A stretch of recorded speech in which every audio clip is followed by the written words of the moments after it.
Hey guys, this is Renan with Piece of Pie Learning, and today we're going to learn a little bit more about quadratic functions and their properties. Specifically, we're going to learn about the axis of symmetry, the min, the max, and the vertex. So, what is the axis of symmetry?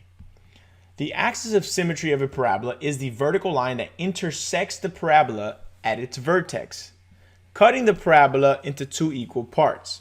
So if you see here on the first graph, the blue line cuts this parabola into two equal parts. Same thing over here, right? It creates a mirror image from the left and the right. It crosses the parabola at the vertex. Well, what's the vertex? Well, the vertex is, one way you can think about it is that it's the turning point of the parabola, right? The way that I think about it, honestly, is that the word vertex starts with the letter V, right? So for example, right here, right? It's that part, it's the turning point. It's where the V changes directions. It's like the point, right? So in this example, it's all the way down here, right? It went from going down to then up. Over here, it went from going up to then down. And there's a difference with those two, right? One is a minimum.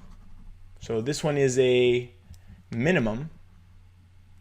And the other one is a maximum. A quick way to determine whether it's a minimum or a maximum based on the equation is whether or not a is greater than 0 or less than 0, right? In this case, and actually let's just write this out real quick, right? A is 1, B is 8. We're going to need all three of these. And C is 7. So as you can see here, A is greater than 0, which just means that it's positive. So if A is greater than 0, the parabola will have a minimum. And the way that I remember this is A being positive. It's kind of corny, but whatever. So I think of like A being positive as like smiling, right? You're happy. So the parabola is going to point up, and the turning point is at the bottom of the parabola, making it a minimum. Over here we have A is equal to -1, B is equal to 6, and C is equal to -5. So here A is less than 0. It's negative, it's frowning, it's depressed, right? And if you have a parabola pointing down, the top is going to be the maximum, like the top of the hill. All right, so how do you find the axis of symmetry? Well, given that the parabola is in standard form, which both of these are, right, ax squared plus bx plus c, the formula to find the axis of symmetry is -b over 2a. So in this case, it'd be -8 over 2 times 1, which is -8 over 2, which is -4, right? And as you see here, that confirms the equation that I already had there, x equals -4. Now, one thing to consider, this line, x equals -4, every point on the line shares the same x coordinate, right? You can pick any point. I'm going to pick right here. That would be the point -4, comma 2. This one up here, because I have a little more space.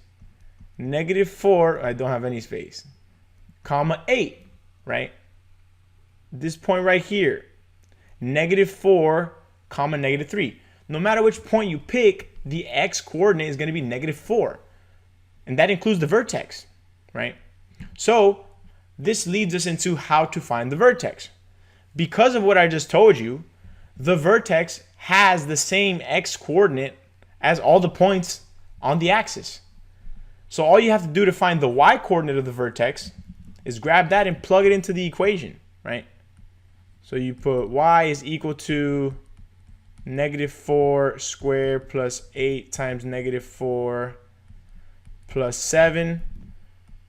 Quick maths, boom. I can't believe I just said that. That was whack, guys. Sorry. Never again. And that gives us -9. Making the vertex -4, comma -9 as we see it is here. Now, if I confused you with all that explanation, don't worry. Let's just do the second example. I just hit my mic. And oftentimes in math, you just learn by doing. So again, find the axis of symmetry. right? Negative b over 2a. So negative 6 over 2 times negative 1, which is positive 3. Almost got caught, guys. So once you have the axis symmetry, you technically already have the x of the vertex. So now to get the y of the vertex, you just plug that into the equation, right? So you have plus 6 times 3. I think I'm getting better at this, guys.